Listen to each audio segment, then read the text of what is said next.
So I would say to everyone here, test it. Try it to the very limit. I know from my own experience that it works.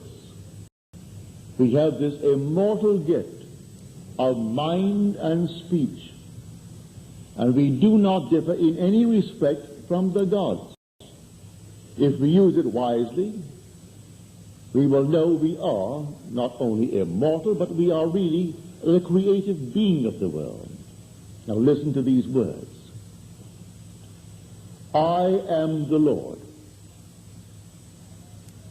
and there is no other. Besides me, there is no God. I have just quoted the 45th chapter, the 5th verse of Isaiah. Besides me, there is no God. He gave me the same talent, gave us the same talent, which is himself, which is mind and speech.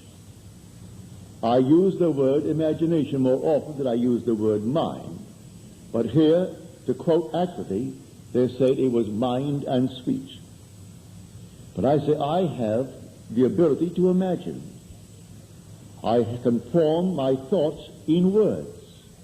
I can take my thoughts and form them into words that would imply the fulfillment of my dream. Am I now bold enough to assume that I realize my dream before it is visible in my world? Now listen to this fantastic promise as we read it in the 11th chapter of the book of Mark. Whoever will say to this mountain, be removed and cast into the sea, and will not doubt in his heart, but believes that what he says will come to pass, it will be done for him.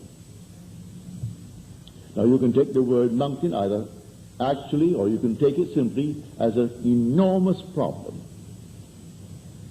No matter what the problem is, and you can just say to it, be removed and be cast into the sea. And if you will not doubt in your heart that what you say will come to pass, it will be done for you. Now the next verse follows with this statement. Therefore, when you pray, believe that you have received, and you will. I am called upon to assume that I am the man that I would like to be. And in spite of the mountainous opposition that would deny it, my reason denies it, my senses deny it, everything denies it. But I will persist in that assumption.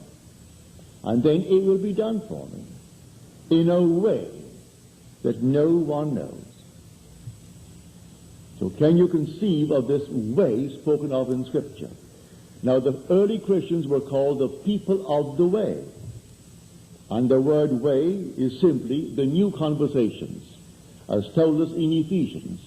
Put off the old nature which belongs to your former conversations, and put on the new nature created after the likeness of God.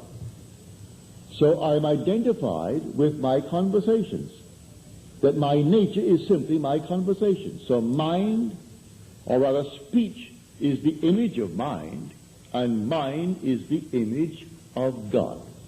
If I would know what God is, well then, look at my speech, for it is the image of mind, and mind is the image of God. So then we are told in Deuteronomy, the word is not far from you. It is in your mouth and on your tongue that you can do it. See, I have set before you this day good and evil, life and death, blessing and curse. Choose life, that you may have, and you and your descendants may live. Choose life, but I can't deny the right of choice. Put before me the entire thing, good and evil, life and death, blessings and cursing. But the suggestion is given, choose life. I may want to actually rub someone out. Why? Leave it alone and choose something altogether lovely. It'll take care of itself. That mountain that seems to be my opposition, it'll take care of itself. It's all within me if I use the talents correctly. And my gift from God to myself is mind and speech.